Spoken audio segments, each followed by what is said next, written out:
오늘은 지난 시간에 이어 아다마에 대해서 좀 더 살펴보도록 합니다.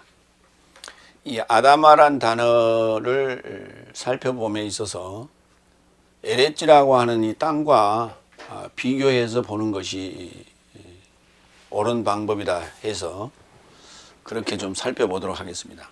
창세기 1장 1, 2절은 에레츠입니다. 그 다음에 창세기 1장 10절로 12절 셋째 날인데요. 거기 마찬가지 전부 다 에레츠가 쓰였어요. 그 다음에 넷째 날 창세기 1장 15절 그리고 17절에 땅에 비치게 했다 할 때 거기도 말하자 에레츠입니다. 다섯째 날 창세기 1장 20절 22절 거기 마찬가지로 에레츠입니다. 여섯째 날 창세기 1장 24절 에레츠입니다. 그 다음에 25절은 거기는 아다마입니다. 그 에레츠가 있고 아다마가 있고 그렇습니다. 26절 마찬가지로 에레츠입니다. 28절, 29절, 30절 마찬가지 여섯째 날인데 에레츠입니다. 그리고 일곱째 날 2장 1절에도 에레츠입니다. 그래서 1장에서는 아다마라고 하는 단어가 창세기 1장 25절에 여섯째 날 딱 한 번 쓰였어요. 자, 그런데 실제로 이제 날이 전개되는 과정을 보면 이렇습니다. 창세기 2장 4절 5절에 하늘과 땅 거기 에레츠인데 또 2장 5절 또 땅에 비를 내리지 아니하셨고 밭을 경작할 사람도 없었으므로 땅 안에 들에는 초목이 아직 없었고 들에는 채소가 나지 않았으며 그랬는데 그 밭이라는 단어가 아다마예요. 밭을 경작할 사람도 밭이 아니라 아다마를 경작할 사람도 없었으므로 그러니까 이 단어를 뭐라고 번역할까요? 우리나라 말로 번역할 단어가 없습니다. 아다마는. 그러면 이 단어는 뭐냐면 아담이라는 단어 뒤에 해가 붙었어요. 그래서 아담을 소망한다는 단어예요. 아담을 소망한다. 그런데 앞에 해가 붙었어. 그러면 그 아담을 소망하는 거예요. 그럼 그 아담은 앞에 아담이냐 뒤에 아담이냐? 뒤에 아담이에요. 그래서 아담은 첫째 아담이 있고 둘째 아담이 있어요. 그러니까 우리가 소망해야 될 아담은 첫째 아담은 죄를 지었기 때문에 둘째 아담을 소망해야 맞죠. 첫째 아담이 둘째 아담을 소망하게 되는 거예요. 그래서 바로 둘째 아담이에요. 둘째 아담을 소망하는 거예요. 그래서 그 둘째 아담을 소망하는 그 마음 상태입니다. 그걸 어쩌면 밭이라고 할 수도 있겠죠.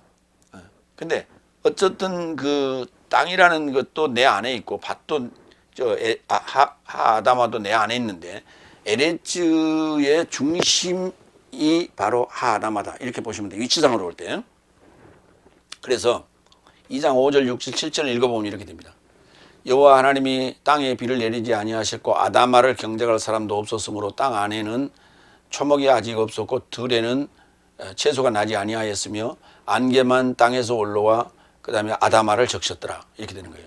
그러니까 에레츠에서 안개가 올라와서 이렇게 분수 어디 가면 이렇게 동그랗게 해갖고 분수가 쏟아 올라오죠. 그래야 가운데로 이렇게 떨어지죠.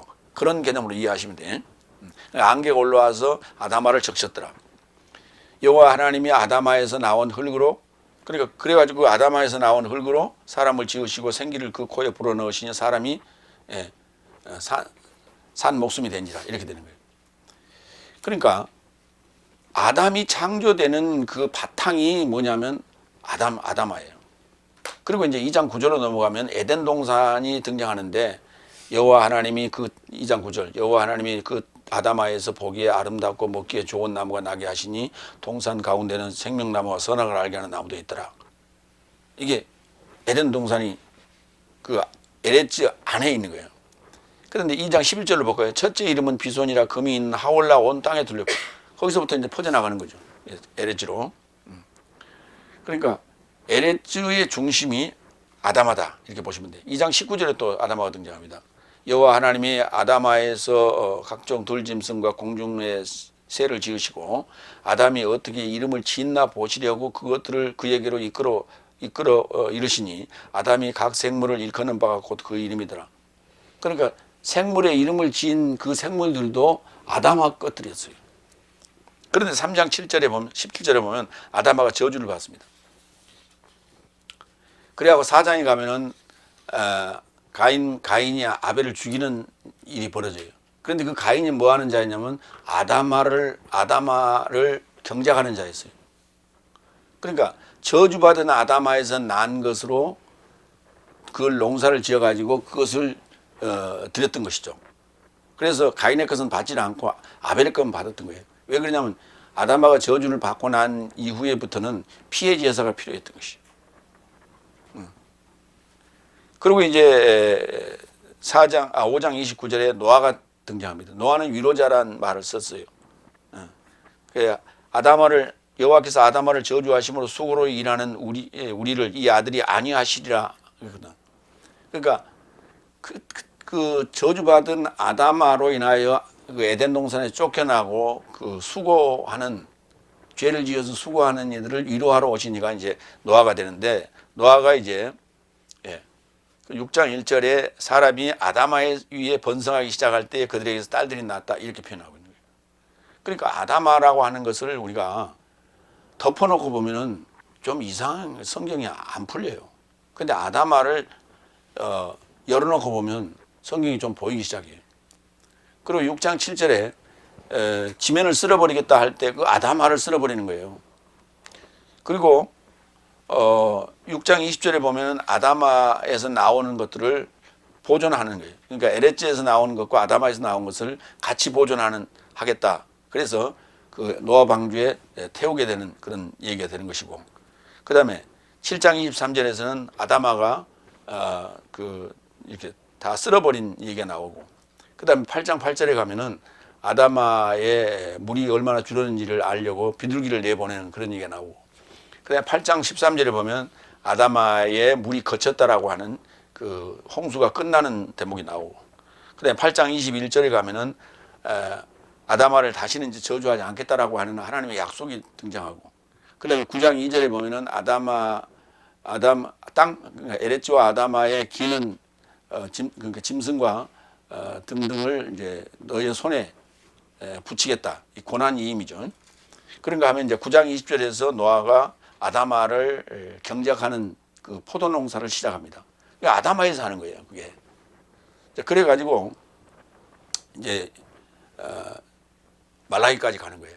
이 아담아가 계속 등장합니다. 그래서 이 아담아를 아담아를 추적해야만이, 그래서 이제 신약에 와서 그 아담이 누구냐 하는 것을 이제 알게 되는데, 그 아담으로 나타난 자가 누구냐? 예수님이에요. 그 아담을 소망했거든. 그러니까 그 아담이 마리아를 통해서 나오는 거예요. 탄생하게 되는 거예요. 오늘 여기까지 하겠습니다.